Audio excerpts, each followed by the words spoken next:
Hi friends, it's Sarah from Ruffles and Rain Boots.com, and today I'm making the Pompom series flower pot gnome. If you'd like to make him, just boop, stick around.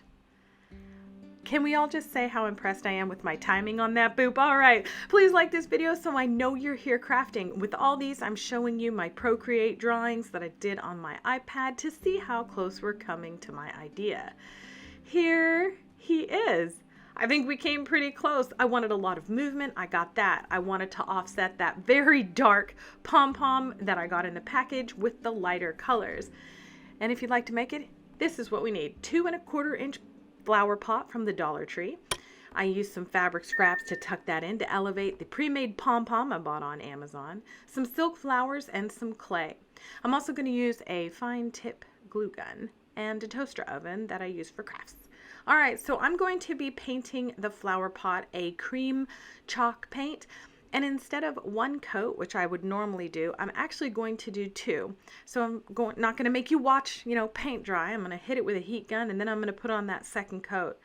I'm putting on the second coat because I really want a difference between that really dark pom-pom and this light pot. I'm also going to use a sanding sponge and give it a little bit of a weathered look by hitting the sanding sponge on all of the raised edges and the bottom rim, as well as a little bit in the front. So I'm going to wipe that off, and then we're going to set that aside and work on our clay. I'm using some leftover pink that I had to use up with some white to put together a pale pink color to sort of match my flower. Now, if you have beige, use that. If you have Model Magic, use that. This took about a minute to fully incorporate. When I do this, it makes the clay very soft. So a little later, I'm going to give you a tip. In order to figure out how big I need to make everything, I'm just going to roll this out to about 1 inch by 1/2 inch in diameter. So 1 inch long and about 1/2 inch in diameter. And then I'm going to pull out almost a full half of it for the nose. And I just ran that in between my hands to make a nice little circle.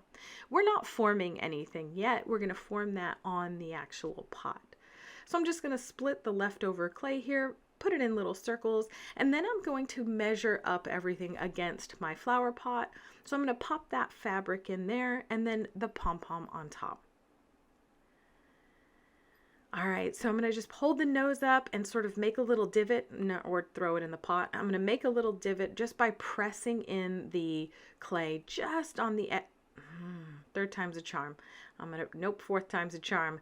There we go. Pressed it in, making sure I form a nose, and mine is pretty circular. I'm going to do the same thing with the mittens, and so I'm just going to put them on either side of the nose and then press them just oh so gently, and then once I know they're on there, I'm going to form them just by patting them very, very lightly. The clay is extremely soft. All right, so to form the little fingers or mittens or thumbs, I just used a skewer that I picked up off the floor in my craft room and just pulled it through the clay, just pulled it right up, and it formed the little thumbs. Easy peasy, right? All right, so I'm just evening everything out, getting it nice and ready to do nothing. Here's a fun fact. Did you know broccoli is technically a flower? But here's a fun fact that's actually associated with our craft. If you've worked your clay so much it's soft, put it in the refrigerator on the pot and then remove it from the pot before baking and let it cool completely in that closed oven. While it's baking and cooling, I'm actually going to work on my flower hat. Now, the pom-poms I bought have these elastic loops in them to attach them to like hats and stuff, and we're going to use that to attach our flower. So I'm actually going to use 2 flowers. I'm going to use one complete flower and just remove the leaves, and then I'm going to dissect or deconstruct the second flower. And I'm going to set the leaves aside because I do want a nice big leafy bit at the top. To deconstruct the flower is super easy. Just pull it apart. There may be these little plastic spacers that they use to like sort of fluff out the flower. You can choose to use that or not. I'll show you what it looks like with it and without. And then that part I'll just use on something else because I don't need it. Once you get to the little center pieces, they get pretty raggedy looking, these silk flowers. All I'm going to do is leave the cap on the first flower and then put all the petals right in. You don't need to alter anything, right? Because they're already sized for our floral wire. So you can see here, I'm going to just try that little plastic elevator.